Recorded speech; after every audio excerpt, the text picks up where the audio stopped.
What's happening, everyone? Yesterday we had UFC Fight Night Atlanta, the return of the Nigerian nightmare, Kamara Usman headlining. We'll just go through some of the prelims. There wasn't many prelims to really shout about. There's only two I'm going to talk about. You had Malcolm Wellmaker, local Atlanta boy, fighting Chris Matinho, who, if anyone remembers, took an absolute beating off Sean O'Malley. Wouldn't go down, wouldn't be stopped. He's back in UFC, and he was fighting local boy Malcolm Wellmaker. This one ended in a brutal knockout, and the local boy got it done. Round one, it's about 2.5 minutes into the fight, he absolutely folds Matinho. That says a lot. Sean O'Malley only sort of got a sympathy stoppage in his fight against Matinho. So Wellmaker, he's going to be on to bigger and better things. He's now 10-0, undefeated, and he's got power. He stopped someone that Sean O'Malley struggled to. The other fight from the prelims that I really want to talk about was the Paul Craig versus Bellato. This one ended in a draw, no contest at the end of round one. Bit of a weird one. You need to sort of watch it to understand. Was it an illegal shot? Was Bellato, I'm going to call him Bellato, was he sort of acting? So yeah, that's a weird one. I'd recommend anyone, if you can find the footage for it, watch that. I'm not really 100%. Paul Craig admits his shot might not have been 100% legal. My hair is all over the place today. What is going on? But there's definitely something weird with Bellato. He just seems to, they use the word floppish quite a lot. So yeah, that was a very weird one. But the main card was pretty stacked. Some good fights. We'll start down at the bottom. Alonzo Menfield, light heavyweight. He was fighting Omar Sy. Both great fighters. This one was a decision, round 3, and it went to Alonzo. Good fight. I think it was just. I think he did win the decision.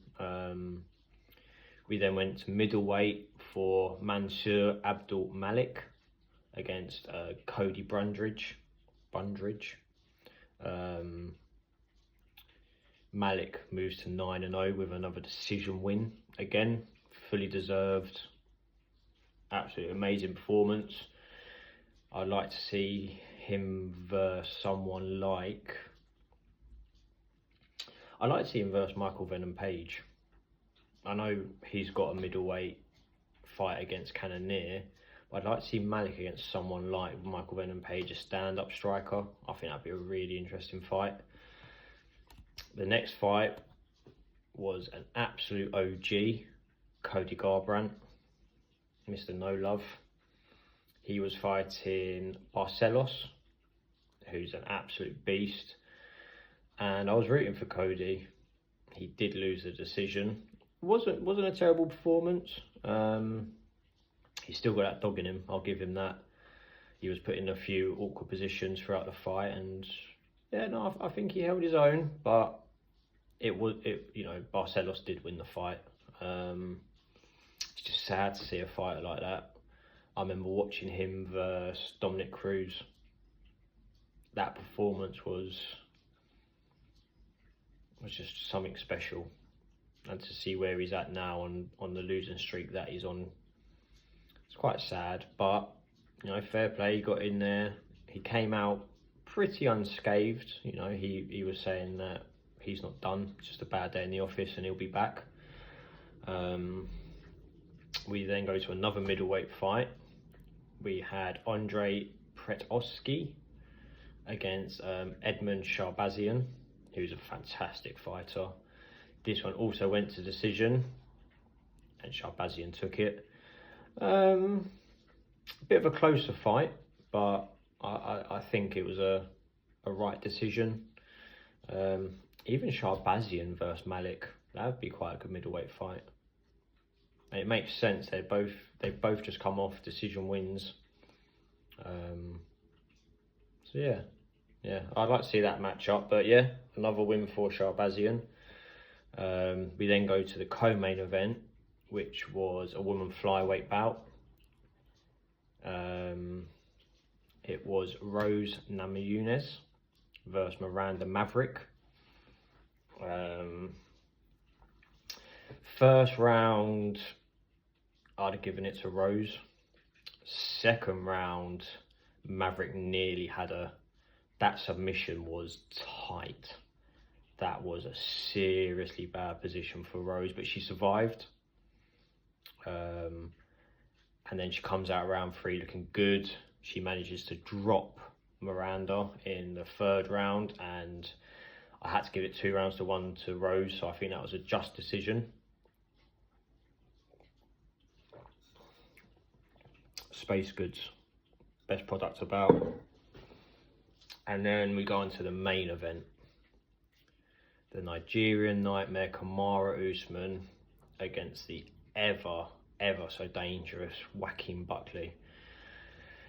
And this one did go to decision. And all I can say is it's the return of the boogeyman. He was absolutely fantastic. It's his first victory in, what was it? It was like 1,318 days or something crazy like that. He had 13 minutes of control time. He just didn't let Buckley get into a rhythm. His takedown shots were incredible. Once he got hold of Buckley couldn't do anything. And yeah, you know, to have 13 minutes of control time out of a 25-minute fight, that's something spectacular. He moves to 21-4. He has got to be one of the best welterweights ever. And he says he wants to be active. He says he's still got it in him. So yeah, I'd love to see who they're going to put Usman up against next. I mean, Buckley, just give him Kobe Covington. Give him Kobe. Let him do what he wants with Kobe. But yeah, big shout out to Kamara Usman, man. You know, getting on a bit. He's had some issues with his knees, his legs, but he looked good. He looked really good.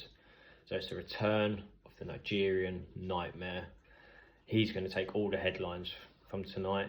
Rightfully so. He was absolutely fantastic. And then, I don't know if it's next weekend. Yes, next weekend. We're literally like back-to-back weekends at the moment. Because then after that, we've got UFC 317, which I'm very excited for. But next week's fight night is another absolute banger. You've got the co-main event, which is Bahamondes, I believe it's pronounced, who's coming off a fantastic win, fighting the absolute monster that's Fiev. Rafael Fiev versus Ignacio Barmendes. Sorry about my pronunciations. And the main event, Jamal Hill fighting Khalil Roundtree. They've rebooked that fight and we're getting it next weekend. So tune in at some point this week for my predictions. But for now, just comment, like and subscribe. Cheers, guys.